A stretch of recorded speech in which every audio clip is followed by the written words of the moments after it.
ಮನೆಯ ಉತ್ತರ ದಿಕ್ಕು ಇದು.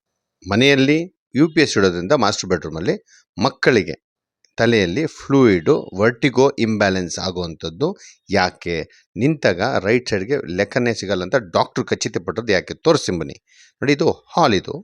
ಇದು ಹಾಲಲ್ಲಿ ರೈಟ್ ಸೈಡಲ್ಲಿ ಕಿಚನ್ ಇದೆ, ಅಡುಗೆ ಅಗ್ನಿಮೂಲೆ. ಓಕೆನಾ? ಈಗ ಮಾಸ್ಟರ್ ಬೆಡ್ರೂಮ್ ನೈಋತ್ಯ ಕಡೆ ಹೋಗ್ತಾ ಇದ್ದೀನಿ ನೋಡಿ. ಇದು ಆಯಿತಾ? ಮಾಸ್ಟರ್ ಬೆಡ್ರೂಮಲ್ಲಿ ಪೂರ್ವ ದಿಕ್ಕಿನ ಬಾಗಿಲಿಂದ ಒಳಕ್ಕೆ ಹೋದೆ ನಾನು. ನೈಋತ್ಯ ಭಾಗ, ದಕ್ಷಿಣ ದಿಕ್ಕು, ಪಶ್ಚಿಮ ದಿಕ್ಕು. ನೋಡಿ, ಅವರು ಮಲಗಿದ್ದಾರೆ. ಹಿರಿಯರನ್ನ ಮಲಗಿಸ್ಬಾರ್ದು ಕನ್ನಡಿ ಎದುರಿಗೆ. ಮೈಯೆಲ್ಲ ಉರಿತಿರುತ್ತೆ. ದಯವಿಟ್ಟು ಆ ರೀತಿ ಇದ್ದರೆ ಫಸ್ಟು ಕನ್ನಡಿನ ಶಿಫ್ಟ್ ಮಾಡಿಸಿ. ಅವ್ರಿಗೆಲ್ಲ ಉರಿತಿದೆ ಅಂತ ನೋಡಿ, ಕನ್ಫರ್ಮ್ ಮಾಡ್ತಾರೆ ಪಾಪ ಕೈ ತೋರಿಸಿ. ಓಕೆನಾ? ಹೀಗಿರುವಾಗ UPS ಇಂದ ವರ್ಟಿಗೋ, ಬ್ರೈನ್ ಫ್ಲೂಯಿಡ್ ಯಾಕೆ ಸ್ಟಾಪ್ ಆಗೋದು ಅನ್ನೋದು ಕನ್ಫರ್ಮ್ ಮಾಡಿದ್ರು ಡಾಕ್ಟ್ರು. UPS ಇಂದ ಪಶ್ಚಿಮದ ನೈಋತ್ಯ ಭಾಗದಲ್ಲಿ, ವೆಸ್ಟರ್ನ್ ಸೌತ್ ವೆಸ್ಟಲ್ಲಿ ಈ ರೀತಿ UPS ಇದ್ದರೆ ಫಸ್ಟು ಶಿಫ್ಟ್ ಮಾಡಿಸಿ, ಆಫ್ ಮಾಡಿಸಿ, ನೆಮ್ಮದಿ ಮಾಡಿಸಿ. ಗಂಡು ಮಕ್ಕಳು ಚೆನ್ನಾಗಿರಬೇಕು.